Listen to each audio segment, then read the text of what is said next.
In December 1993, former bodyguards of Bill Clinton came forward with detailed information regarding the governor's sexual encounters with a number of women. Larry Patterson and Roger Perry, both veteran Arkansas troopers, boldly spoke on the record.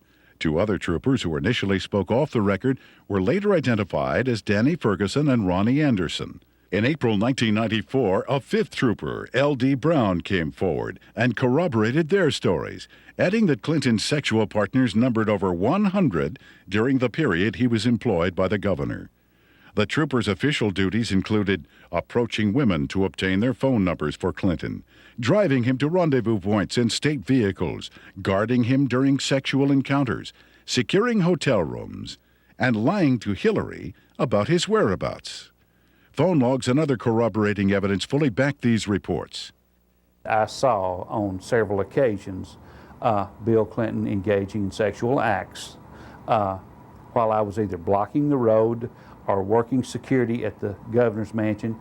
I saw them with my own eyes take place. So it's not a rumor, it is firsthand. The entire conversation inside a vehicle in a 2-hour drive from one point to another would be totally about sex and women or jokes. He would actually ask people how they performed oral sex on women in cars. I'd been in that conversation. He would ask if you had ever had 2 to 3 women at one time in one bed. Things like this. Bill Clinton was obsessed with that. The first or second time that you're with him and you're alone and you see some attractive woman, he would say, "Hey Larry, what would you like to do to her?" And, you know, this is the governor of the state of Arkansas. The majority of his off time was spent trying to figure out ways to be with women that he wanted to be with. He was more discreet during a campaign year than he was in a routine year as governor, an off year. We were required to work overtime so we could sit outside someplace and block the road or sit in some driveway or sit at some, apartment complex while he went in to take care of his female friends.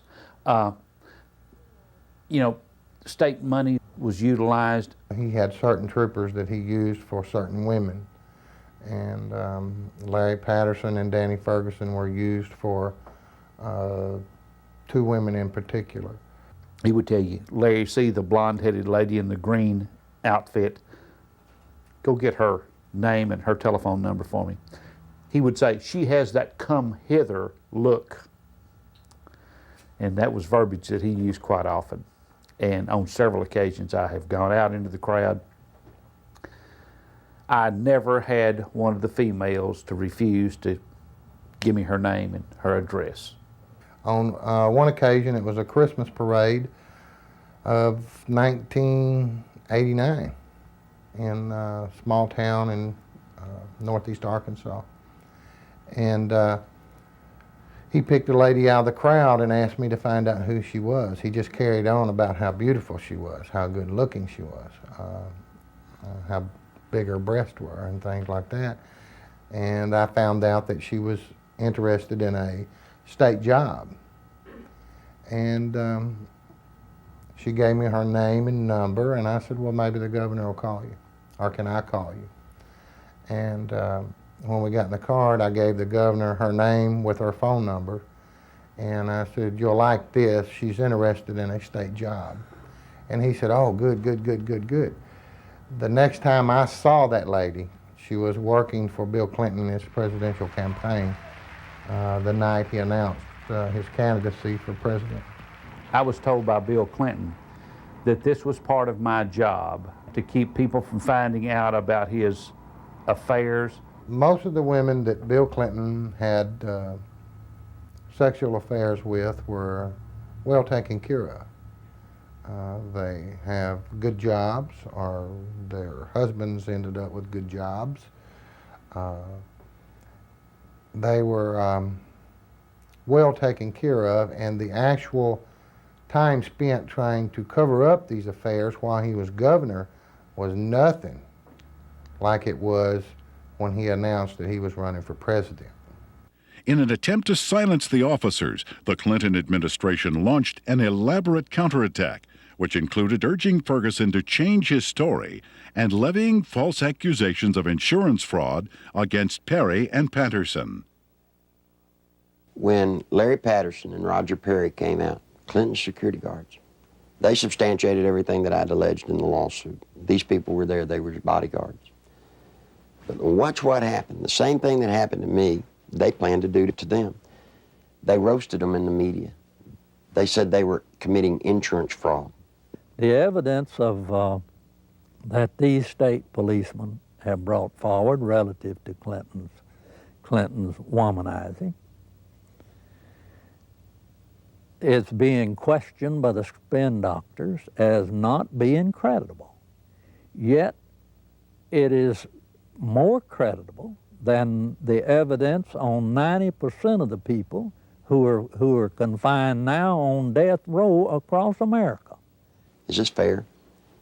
Did y'all see there were papers saying that the troopers were telling the truth and were found innocent? Heir to the stories they were telling have a basis, since they're not the scumbags that the spin doctors for Clinton tried to make them out to be? These two have had the courage to come forward, and the evidence that they have presented has not only been credible, but it's been overwhelming. And the truth is, I'm convinced that it's just the tip of the iceberg. On May 8, 1991, Paula Jones, a state employee with the Arkansas Industrial Development Commission, was working the registration desk for the governor's Quality Management Conference at the Excelsior Hotel. Governor Bill Clinton was to be the main speaker. I was approached by one of Bill Clinton's bodyguards named Danny Ferguson, and I was given a number. And I asked him what it was. I held out my hand, and he said, it's a number to a hotel room that the governor would like to meet with me. Well, I was surprised, and I kind of talked it over with my coworker, and we didn't have any reason to believe that we couldn't trust him, so I agreed to go on up to the room and meet with Mr. Bill Clinton. I got to the room, and Governor Clinton, he opened the door to meet me. It was a room that did not have any beds in it. It had couches and stuff like that. It was more like a meeting type room. And he had asked me about my job and how I liked it and who my boss was, and I told him. And he mentioned that he liked the way that my curves were on my body, and he liked the way that my hair went down my back, the middle of my back. And then he tried to lean over, and he started to put his hand up my leg, which it happened so fast, and he tried to kiss me on the neck. It happened so fast, but he tried to bend over and kiss me on the neck as he was putting his hand up my leg, and I backed off. I said, I don't want to do this, and I said, I think I need to be going. And then he got up before I even knew it and dropped his pants, and Bill Clinton asked me to perform oral sex on him, which I declined, and I jumped up, and I told him I needed to go immediately. That's when he went to say, if you have any trouble whatsoever, you have Dave Harrington, your boss, contact me immediately. And I said, well, I'm leaving, and I started to proceed down the hall to the door, and he followed behind me. He said if we could try to keep this between ourselves. And I went down the elevator, went back to my registration desk, and I told Pam the whole story. I can't understand how somebody can take advantage of somebody like that, and then they have the audacity to drop his pants. I mean, you know. I'm not going to dignify this by commenting on it. Paula gave the exclusive to the Washington Post, and Mike Isikoff, we were going to be as open as we could with the Washington Post. And Mike told Paula that as far as he was concerned, that he believed Paula, and that he thought the story should be told. And Mike said they were ready to put the story out, and they were going to go to the editors and present the story to him. We heard that Mike got suspended from the Washington Post, and there was a big fallout between the editors of the Washington Post and Mike. Paula Jones filed a lawsuit against President Clinton, claiming sexual harassment. The same day, a massive media smear campaign against Paula Jones was launched. Think about a man that has no more regard for women than Bill Clinton does. They're just sex things. I don't understand the feminist movement being behind Bill Clinton. He hangs women on his wall like trophies. A number of women who have had sexual relationships with Bill Clinton have allegedly been given major career boosts in exchange for silence. Beth Colson received a judicial appointment to the Arkansas Court of Appeals from Clinton. Regina Blakely landed a job with CBS National in Washington covering the White House. Likewise, Deborah Mathis secured a lucrative job with the White House Press Corps. Susan Whitaker was made the liaison between the Arkansas State Capitol and the White House. Elizabeth Ward obtained a position with the Clintons' close friends, Hollywood producers Harry Thomason and Linda Bloodworth Thomason. And Joe Jenkins was given a high-level position with AP&L. One of the most harrowing stories of Clinton's attempt to keep his promiscuity hidden involves Jerry Parks, a private investigator and former chief of security for Clinton's campaign headquarters. My father was Luther Gerald Parks, a.k.a. Jerry Parks.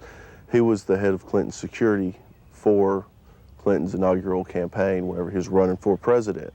My father was brutally murdered at Chenal Parkway and Arkansas Highway 10 in one of the most elite parts of Little Rock, Arkansas.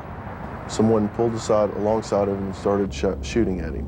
They cornered him, stopped him on Highway 10 as he was turning left onto Highway 10 off Chenal Parkway. They stepped out of the car after blocking his path. He was shot 5 times, once in the leg, once in the arm, 3 times in the chest. My father had a file on Bill Clinton's infidelity and his affairs that ran from approximately 82, 83 to somewhere between till about 90 to 91. The file consisted of pictures, time, dates, places of where Bill Clinton was at, where Roger Clinton was at, the type of drug use that Bill Clinton and Roger Clinton were involved in. I was the only person that would ever go with him when he would do his private investigative work. And I remember 4 to 5 times that I was with him, and that's what he was keying on. I saw Clinton with a lot of different women, a lot of different types, sizes, shapes, colors, one of them being Jennifer Flowers. You know, I was just like, wow. It was more neat than anything else that, you know, somebody that is this famous, this bigwig, can get away with this. This just blew my mind. Shortly before Jerry's death, the phone lines at his home were cut, the security system was disconnected, and the Clinton files were stolen. I believe my father was assassinated because he was the one link that could actually close everything and completely shut Clinton down. I feel that Bill Clinton had my father killed to save his political career. When I did contact Little Rock Special Investigative Services, they told me that they had been pulled off the case 3 weeks prior to that. That just blows my mind on how when I hear they're making progress, all of a sudden they're pulled off the case. Something's not right there. Bill Clinton has been the way he is ever since I've known him. He hasn't changed. He will not change. People inside the White House today tell me that he's running sexcapades in and out of the White House like have never been there before. It's a disgrace to America. If we had known his background, the people of Arkansas would have never elected him governor of this state. And I charge the media of this state for not doing their duty and exposing these things that have since become matters of fact. He's a womanizing, dope-smoking, liar, and a draft dodger. I don't remember those being in the Constitution as exactly the model qualities we want in a president. I think the media has been part of the covering up of the actual true story of and character of Bill Clinton. I believed with all my heart that the American people had the right to know what they had been sold. Bill Clinton is not the person that they voted for. Voters who depend on the media for unbiased information regarding political candidates have been betrayed. Much of the information concerning ADFA, Whitewater, and Clinton's sexual promiscuity was known by the media as early as 1990. yet was kept hidden.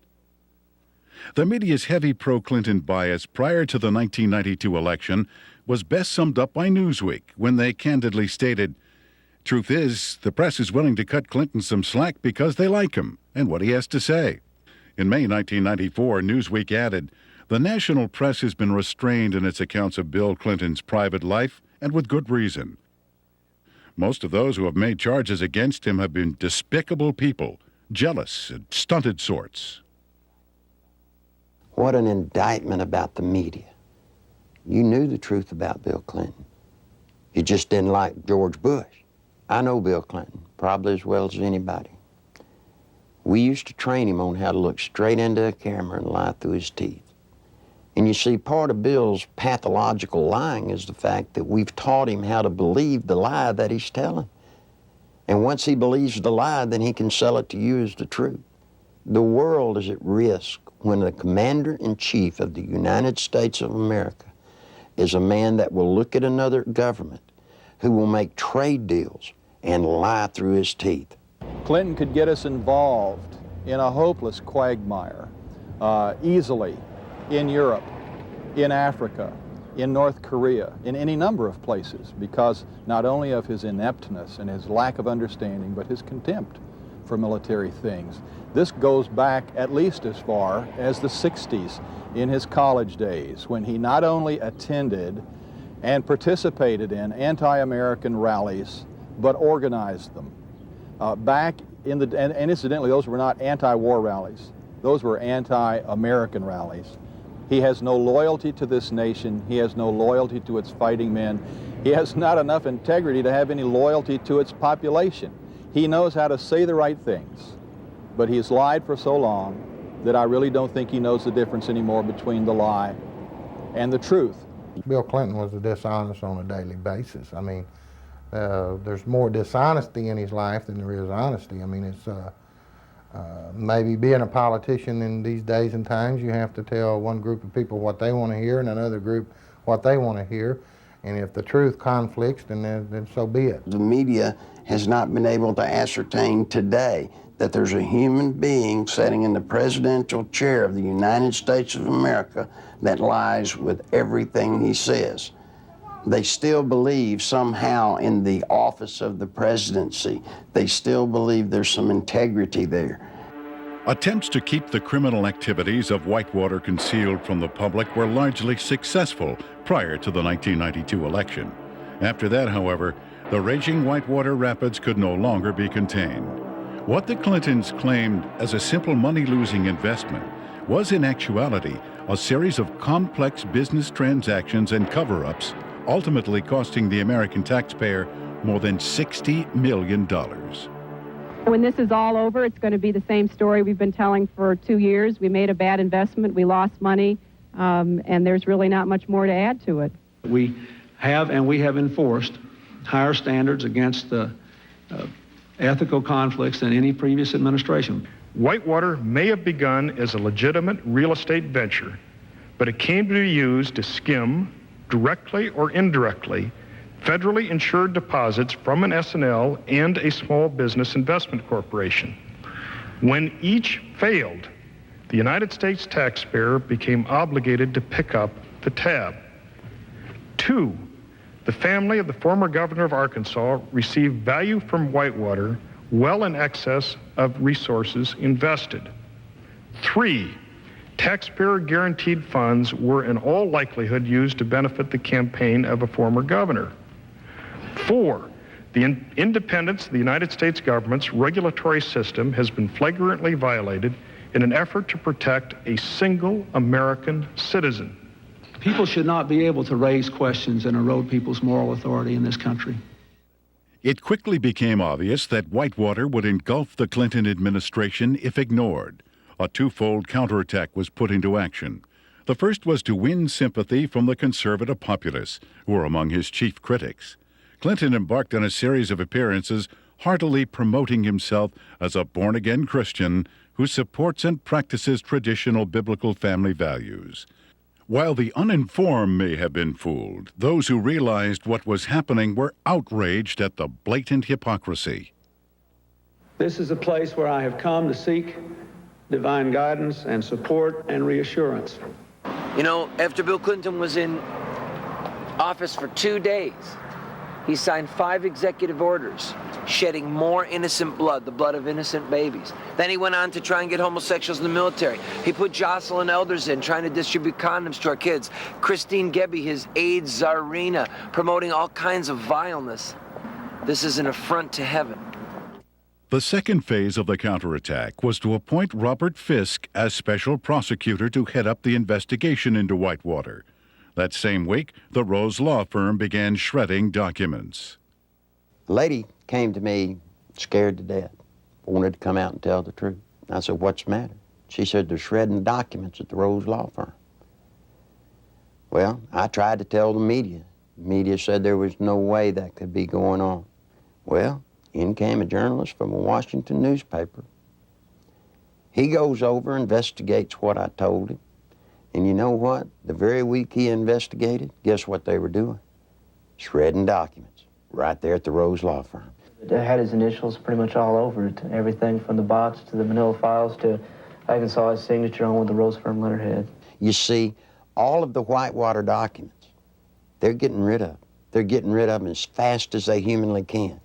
It's the nerve and audacity that those two people, Bill and Hillary Clinton, have to shred documents, to destroy evidence in a federal case. That is why we're here in front of the Rose law firm, because of the works of darkness that have gone on. Documents have been shredded here. What else has gone on here? I'm telling you, there are people inside this building that right now they're saying, if they only knew, if they only knew. During that same week, there was also a fire at the Worthen Bank building. Now, this fire was on the 14th floor, and supposedly it was started by a space heater. I want you to look at this footage and tell me if you think it was an accidental fire by a space heater. This is a CPA firm, and the documents that were in this office were important documents relative to Whitewater. If you go back to Arkansas and you look at the Secretary of State's office, anybody that's ever run for office in recorded history, you can find out who their major campaign contributors are since day one, except for one person. Bill Clinton's records at the Secretary of State's office disappeared. You see, they did it then.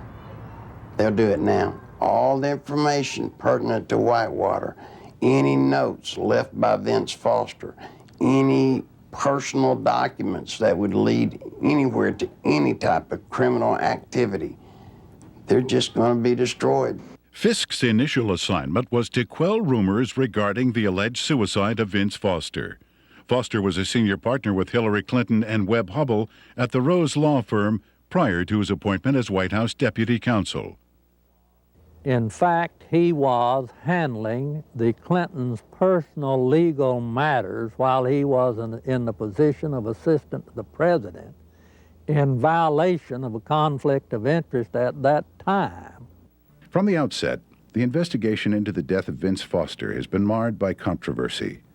At Bill Clinton and Attorney General Janet Reno's insistence, responsibility for the investigation was turned over to the Park Police, even though Foster's death fell within the jurisdiction of the FBI. Not until his death had sufficiently developed into a full-fledged scandal 7 months later would the FBI be allowed in. The results of the FBI's investigation, along with the findings of the Park Police and coroner, were incorporated into a report issued by Special Counsel Robert Fisk. The report, released June 30th, 1994, confirmed suicide as the cause of death. However, a careful examination of key pieces of evidence taken directly from the report itself indicate a number of alarming contradictions inconsistent with the report's own conclusion that Foster took his life. The official coroner's report depicts a large gaping 1-inch exit wound located 3 inches below the crown of Foster's head. According to Fisk, the area surrounding the body at the park was meticulously searched to a depth of 18 inches, but no brain tissue or skull fragments were found. In December 1993, former bodyguards of Bill Clinton came forward with detailed information regarding the governor's sexual encounters with a number of women. Larry Patterson and Roger Perry, both veteran Arkansas troopers, boldly spoke on the record. Two other troopers who initially spoke off the record were later identified as Danny Ferguson and Ronnie Anderson. In April 1994, a fifth trooper, L.D. Brown, came forward and corroborated their stories, adding that Clinton's sexual partners numbered over 100 during the period he was employed by the governor. The trooper's official duties included approaching women to obtain their phone numbers for Clinton. That he used for certain women. And Larry Patterson and Danny Ferguson were used for two women in particular.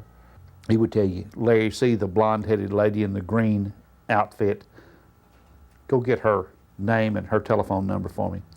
He would say, she has that come hither look. And that was verbiage that he used quite often. And on several occasions I have gone out into the crowd. I never had one of the females to refuse to give me her name and her address. On one occasion, it was a Christmas parade.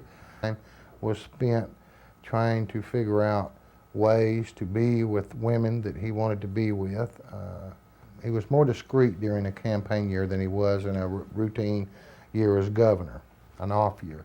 We were required to work overtime so we could sit outside someplace and block the road, or sit in some driveway, or sit at some, apartment complex while he went in to take care of his female friends. State money was utilized. He had certain troops about sex and women or jokes. He would actually ask people how they performed oral sex on women in cars. I've been in that conversation. He would ask if you had ever had 2 to 3 women at one time in one bed. Things like this. Bill Clinton was obsessed with that. The first or second time that you're with him and you're alone and you see some attractive woman, he would say, "Hey Larry, what would you like to do to her?" And, this is the governor of the state of Arkansas.